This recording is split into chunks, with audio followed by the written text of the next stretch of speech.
मैं भारत को भारतीयता की मान्यता के आधार पर फिर से खड़ा करना चाहता हूं, उस काम में लगा हूं। सभी को नमन करते हुए आज सूर्य सिद्धांत के उस तहत पर बात करता हूं, जिस तहत पर भारत के अंदर या किसी अन्य देश के अंदर सूर्य ग्रहण अलग अलग समय पर क्यों दिखाई देता है, और यही ज़्यादा से ज़्यादा प्रश्न है आज हमारे पास। उससे भी पहले आप लोगों को एक छोटा सा सिद्धांत बताता हूँ कि सूर्य सिद्धांत ग्रंथ की, जिसकी मैं बार बार बात करता हूँ, उस ग्रंथ के अंदर फलित ज्योतिष जैसा कोई भी वर्णन नहीं है। उसके बाद जब ये पूरा गणितीय सेक्शन पूरा हो जाता है, उसके बाद यहाँ से एक फलित ज्योतिष का वर्णन प्रारंभ होता है, और वो सेक्शन ही पूरा का पूरा अलग है। तो पहले तो एक छोटा सा सिद्धांत समझें कि हम लोग फलित ज्योतिष की जगह पर सूर्य सिद्धांत के उस तहत पर बात करेंगे जहाँ से हमारे द्वारा या किसी अन्य देश के द्वारा सूर्य कैसे इफ़ेक्ट देता है, क्या फ़र्क होता है दोनों के ऊपर। तो एक छोटा सा चित्र को देखें और उसको समझें तो समझने की बात यह है कि पूरा धरातल जो है वो ये हमारा पूरा धरातल बना हुआ है, पूरी धरती ये हमारे पास बनी हुई है, और सूर्य यहाँ कहीं पर है, यहाँ कहीं पर है। इसकी जो परिधि है सूर्य की या धरती की, जो इसकी परिधि है चारों तरफ, उसको ना समझ करके हम चंद्रमा की परिधि को समझें, और चंद्रमा इससे छोटी परिधि पर धरती के चारों तरफ ऐसे करके घूम रहा है। वो इस दिशा पर कहीं पर आता है, यहाँ पर होता है, तब तो सूर्य के आगे नहीं है, लेकिन जिस अमावस्या की तिथि पर वो इस दिशा पर आ जाता है तब सूर्य ग्रहण होता है। अब दोनों की दशाओं को अंतर आप समझ सकते हो कि धरती के एक पग पर व्यक्ति एक यहाँ पर है और एक व्यक्ति यहाँ पर है। जो यहाँ से धरती के उसको देखेगा चंद्रमा को, और जो यहाँ से देखेगा उसको देखो कितना सा फर्क दिखाई दे रहा है।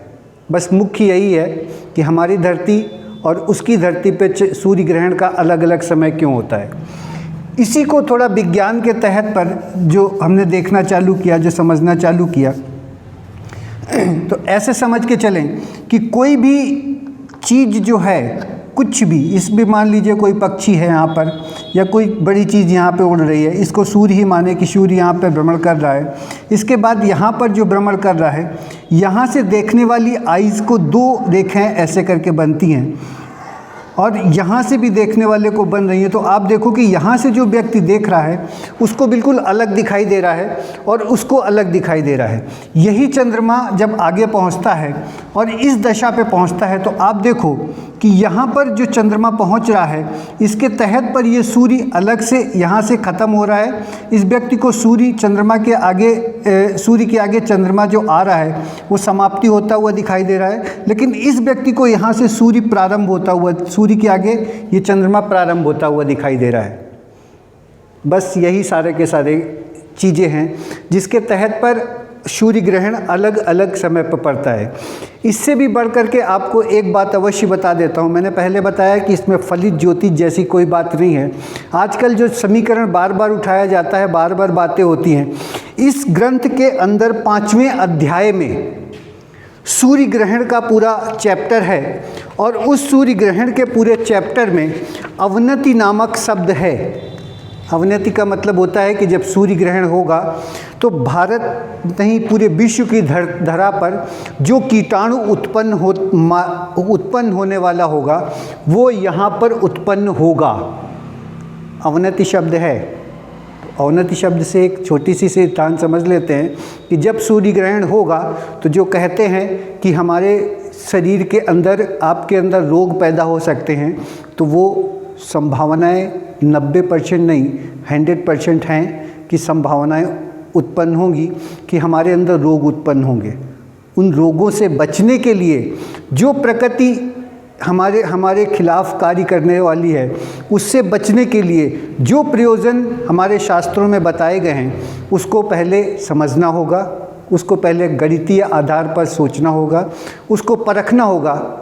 इसके बाद आप आज के विज्ञान की मानो, क्योंकि आज का विज्ञान कुल मिलाकर के टोटल उपभोगवादी विज्ञान है। इसमें अध्यात्म जैसी की कोई बात नहीं है।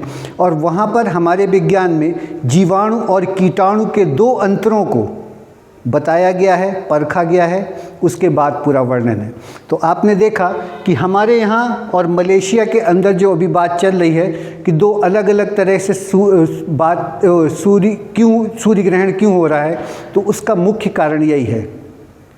अवनति को भी माने, मैं ये नहीं कहूँगा कि मैं सर्वोपरि सब कुछ रिसर्च करके आपको बता रहा हूँ, लेकिन भारतीय शास्त्रों के अनुसार जो आपके पास सूतक का समय बताया गया, उसकी पूरी गणना, सूर्य ग्रहण की पूरी गणना सूर्य सिद्धांत के 5वें अध्याय में है।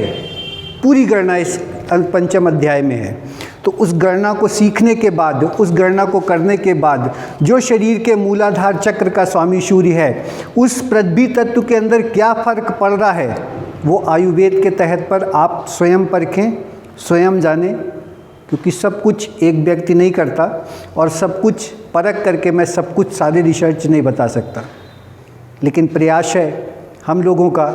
उसके तहत पर एक नई सूचना आज मैं दे देता हूँ कि कानपुर के पास औरैया में इसी चीज़ का एक विद्यालय, एक हम लोग रिसर्च सेंटर बहुत जल्द तैयार करने जा रहे हैं, और उसमें शायद फरवरी मार्च तब होगा या अप्रैल तब आएगा जब वहाँ पर एक विद्यालय चालू हो चुका होगा। सभी को आभार, सभी को धन्यवाद।